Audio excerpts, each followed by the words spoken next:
Imagine a criminal empire so incredibly massive, so deeply entrenched in the very fabric of a nation, that it literally had the power to rewrite a country's constitution. It's a history that completely blurs the line between a single man and an absolute monopoly of terror and wealth. In this explainer, we're going to trace the terrifying rise, the unimaginable wealth, and the incredibly violent collapse of the Medellin cartel. And of course, the man who stood at the absolute center of it all, Pablo Escobar. Okay, let's dive right into this. Because to truly understand the sheer, terrifying scale of Pablo Escobar's power, we have to look at the money. By the late 1980s, Escobar had an estimated peak net worth of $25 billion. That officially made him the seventh richest person on the planet at the time. To really put that into perspective, Colombia's entire gross domestic product back then was right around $39 billion, meaning one man literally held the equivalent of nearly 65% of his entire country's GDP in his own pockets. That is just staggering. So where exactly did this endless river of wealth come from? Well, he controlled a massive 80% of the entire United States cocaine market.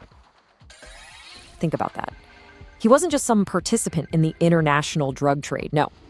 He was the undisputed king of cocaine. And this absolute monopoly, it generated an unfathomable amount of cash. At the absolute height of his empire, Escobar was bringing in $420 million every single week. You know, the logistics of managing this kind of wealth are almost surreal. Just counting physical currency literally became impossible. So they simply started weighing the cash in kilos instead. They were spending $2,500 a month just on rubber bands to hold the stocks together. And because the money was hidden inside these damp warehouse walls, rats ruined nearly $2 billion of his earnings every single year. And they just wrote it off as a simple cost of doing business. In fact, while he was on the run, Escobar famously burned millions of dollars in cold, hard cash simply to keep his daughter warm. Part 1. The Ascent. Calculated Ruthlessness. The story of Escobar really is a dark masterclass in how a desperate, impoverished criminal transforms into an international kingpin. Driven by extreme poverty and this wild vow he made to become a millionaire by age 25, Escobar saw the explosive profit potential in cocaine back in the 1970s. But his strategy was brutal. Step 1. Eliminate the competition. In 1975, he ordered the assassination of Medellin's biggest local trafficker, Fabio Restrepo, and then forcibly absorbed all his men. Step 2. Consolidate power. By 1976, alongside the Ochoa brothers and Carlos Leather, he forged the infamous Medellin cartel. But listen, this wasn't just a street gang. This was a lethal, highly organized corporate empire. To feed the completely insatiable demand of the United States, the cartel's logistics were just as ingenious as they were relentless. We're talking cocaine smuggled inside airplane tires, hidden inside televisions, even stuffed in the bellies of fish. Pilots were getting paid a staggering $500,000 reward per flight. And the empire swelled so fast, it soon included submarines, private aircraft fleets, and even a completely private purchased Bahamian island, Norman's Cay. He essentially created a direct, unstoppable smuggling highway straight to the shores of Florida.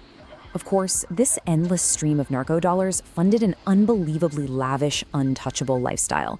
He built Hacienda Nápoles, a sprawling 7,000-acre estate where just the land alone cost $63 million. It had a private airport, a bullfighting arena, and even a private zoo filled with rhinos, hippos, and elephants, all illegally smuggled into Colombia on his private planes. But here is the truly profound irony of this massive empire. Despite surrounding himself with literally thousands of kilos of product, Pablo Escobar never actually consumed cocaine himself. To protect this massive kingdom, Escobar implemented a terrifying, absolute philosophy: plata o plomo, silver or lead.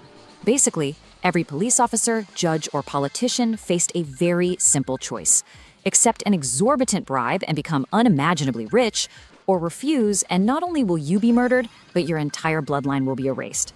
This grim ultimatum put almost the entire nation's official infrastructure right into his pocket. Now, what's really interesting about this is how this absolute power created a highly fractured, deeply manipulative public persona. To the impoverished citizens of Colombia, he was seen as a Robin Hood. He was building hospitals, housing, and soccer fields, essentially buying this fierce public loyalty. But right behind that philanthropy was a ruthless terrorist. This is a man responsible for over 4,000 murders over his career, including more than 600 police officers, all just to maintain his iron grip on the country. But this dual existence completely shattered when Escobar actually attempted to enter legitimate politics. After being exposed by Justice Minister Rodrigo Lara Bonilla, Escobar retaliated with a brazen assassination in 1984, and this triggered a bloody literal war against the Colombian state. By 1985, he was funding guerrillas to lay siege to the Supreme Court, burning massive amounts of criminal records.